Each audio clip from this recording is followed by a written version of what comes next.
ወረቀቱን ሰላም የጻፈችው ወረቀት ላይ እንደዛ ስለሚል የራሱ ጥፋት ነው። ለኔ አደራ የተሰጠኝ ነገር ማየት አልነበረብሽ። እሺ ሆነም በል ወረቀቱን አየሽው። ዳጣ የሰላም ልጅ ናት አይደለችም። ውጤቱ እንደዛ ያሳያል። እያስረዳውሽ ነው። ዳጣ የሰላም ልጅ ብትሆን አባዬ ደግሞ የጓደኛዬ ልጅ ናት ብሏል አይደል? አዎ እሱማ እንደዛ ነው ያለው። አየሽ ዳጣ የሰላም ልጅ ብትሆንና እማዬ ብታውቅ አባዬን ምን የምታደርገው ይመስልሻል? አላውቅም። ሁሌ የምትስጪው እዚህ ጋር ነው። አየሽ ይጣላሉ። እማዬን ደግሞ ታውቂያታለሽ። አባዬን በጣም ነው የምታምነው። አባዬ ከዋሻት ይጣላሉ እኮ። ከተጣሉ ደግሞ ይፋታሉ። ከተፋቱ ይሄ ቤት ይፈርሳል፣ ይሄ ቤት ይሸጣል። ከዛ በኋላ እኔም አንቺም ለዛም ሁላችንም እንበታተናለን። ከዛ ደግሞ እማዬ ብቻዋን ትቀራለች። አይሽ ይሄ ሁሉ ነገር የሚሆነው በአንቺ ጥፋት ነበር። እና ታዲያ ቆይ ዳጣ የሰላም ልጅ መሆኗን እያወቅሽ ዝም ማለት አለብሽ ነው የምትለኝ? አባዬ ካልተናገረ አዎ ዝም ነው ማለት ያለብሽ። ምክንያቱም በሰላም እየኖር መቼም አላደርገውም። እሺ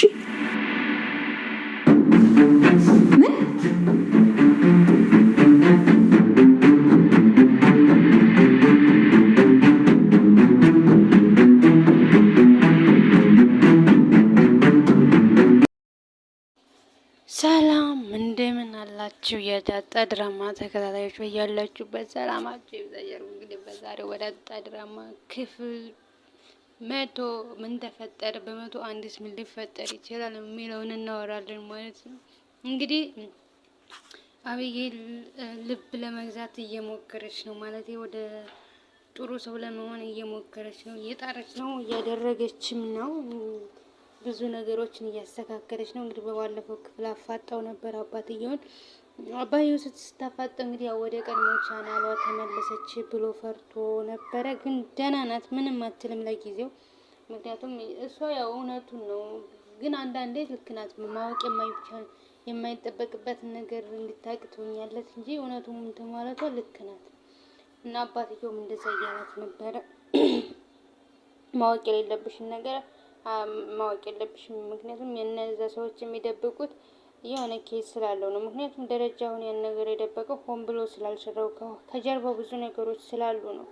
ሆን ብሎ ስላልሰራው ደግሞ ከሰራውን በኋላ ቢናገር ሚስቱ ስለምታምነው በኋላ ደግሞ ቤቱ ስለሚፈርስ ምናምን እነዚህ ነገሮችን እንትን ስላለ ነው መናገር ያልፈለገው። እና አቢጌል ደግሞ እውነቱን ነው እንጂ ያኛው ምን ይሁን ስለማታውቅ መናገር ነው የምትፈልገው። እና ደረጀ እንግዲህ ዝም በይ ብሏታል ማለት ነው። ምንም አትበይ በቃ ዝም በይ ሲላት፣ እሺ አባዬ እስከዛሬ ላስቀየምኩ ነገርም ይቅርታ፣ ካሁን በኋላ ግን አላነሳብህም፣ ደግሜም አላነሳብህም፣ አላስቀይምህም ብለዋለች ማለት ነው። ያው ከክላሷ መውጣት አስጠልቷታል። ብዙ ጊዜ ዝም ማለት ነው የምትፈልገው ምናምን። ከዛ በኋላም እንግዲህ እነዳጣ ምናምን ሄዳ እየጠየቀቻት ነበር። ዳጣ ጥሩ ሰው ለመባል ምንድነው ማድረግ ያለብኝ ምናምን እያለቻት ነበረ። ማለት ጥሩ ሰው ለምሳሌ አሁን ናታን ጥሩ ሰው ነው ይባላል፣ ግን ምን አድርጎ ነው? እኔ ደግሞ ለእናንተ ጥሩ ሰው አይደለሁም፣ ግን ለማየ ጥሩ ነኝ ምናምን ምን ብሆን ነው ጥሩ ሰው መሆኑ ምናምን እያለቻት ነበረ። እንግዲህ ኤቢ ማነው ዳጣም በነገሮቿ ተደንግጣ ደህና ነሽ ምናምን እያለቻት ነበረ ማለት እንግዲህ ተቃቅፈው ሲያያችሁ በቃ እንዴ ልቀፍሽ ብቻ ጥሩ ማለት ለማረጋገጥ ይመስለኛል። ዳጣ በጣም ትፈራታለች። ማነቅሽንም ተውሽ ምናምን አርጅንን ይቅርታ ልጠይቀው ምናምን ስትላት እንዴ ለምንድን ነው እሱን ይቅርታ የምትጠይቂው ምናምን እያለቻት ነበረ። ምክንያቱም ለዚህ ሁሉ ነገር የደረገን እሱ ነው ብላታለች ማለት ነው። ግን እውነቷን ነው። አቢጌል ይቅርታ መጠየቅ አለባት። ምክንያቱም በብዙ ነገሮች እያታለለች ልቡን ባሰርቁ ከዛሬ ነገ ምናምን እያለ ተስፋ ባሰጠው ኑሮ እንደዚህ አይነት ነገር ለማድረግ ዝግጁ ባልሆነ ነበረ አርጁን ራሱ እና እንደዛ እያለቻት ነበረ። ተቃቅፈው ሲያያቸው ረጅም ምንኛ እህትሽ እንደሆነች ብነግርሽ ምንኛ ደስ ባለኝ ምናምን እያላት ነበረ። ምክንያቱም እንዳይናገር እንጂ ብዙ ኬዞች ስላሉት ነው። ምንም ማድረግ አይቻልም። ያው እንግዲህ በዛ ተለያይተዋል ማለት ነው። ማለት ገርሟታል ዳጣ እንደዛ መሆኗ ምናምን። ዙሮ አቢጌል ጥሩ ለውጥ ላይ ነሽ፣ ቀጥይበት፣ ለመወለድ ዝግጁ ላይ ነሽ ማለት ነው። በዚህ ጸባባ ቢሆን ኑሮ እስከዛሬ ናታንንም ከኋላ ዳጣ ባልቀማቻት ነበረ።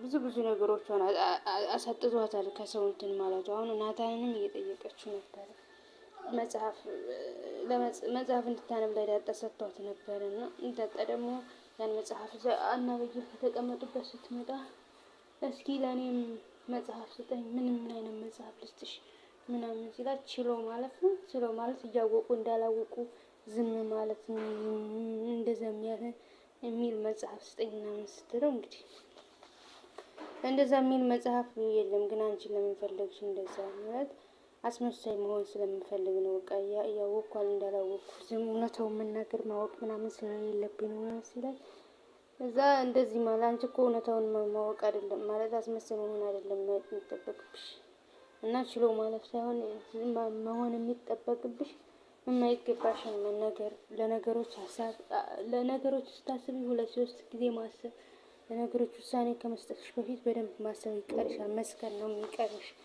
ብሏታል ማለት ነው። እንግዲህ ያንን እንዴት ምን ማለት ነው አሁንም አልገባኝም፣ ግልጽ አድርግልኝ ምናምን ስትለው በደንብ አስረድቷታል ማለት ነው። ምክንያቱም አንቺ ማወቅ የሌለብሽን ነገር በጣም ለማወቅ ትጓጓለሽ።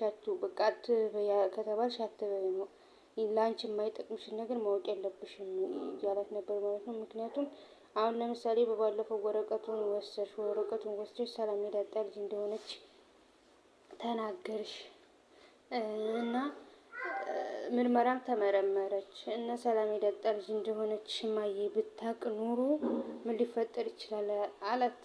እንትና አብዬ ናታን እና ደግሞ አባትሽ ለእናትሽ እንደዛው የሲሳይ ልጅ ናት ብሎ የጓደኛዬ ልጅ ናት ብሎ ነው የነገራት እና እንደዛ ብለሽ ብትናገሪ አንቺ እና እሷ የሰላም ልጅ እንደሆነች እውነት ሪል ብትሆን አባዬ ለምን እንደሆነች መጠየቅ፣ ሲቀጥል ደግሞ እሱ እስካልተናገረ ድረስ መናገር የለብሽም ምናምን ሲላት እና እውነታውን እያወቅሽ ዝም በይ ነው የምትለኝ ማለት እንደዛ ብታረጊ ብዙ ነገር ሊፈጠር ይችላል። እናትሽ አባትሽን ታምነዋለች። ከዛ በኋላ ቤት ይፈርሳል። ቤት ሲፈርስ እናንተ ትከፋፈላላችሁ። ሁላችሁም እየብቻ ነው የምንኖረው። እንደዛ አንድ አይነት ቤት አይኖረም። ግን ነገሮች ቀስ ብሎ በተረጋጋ መንገድ ቢፈቱ ቀስ እያልሽ ብታስቢባቸው ይሆናል ሲላት እንግዲህ እየመከራት እያለ ዳጣ ሰምታለች። የዛን ሚስጥር አታውቅም። እሷ ማወቅ ትፈልግ ነበረ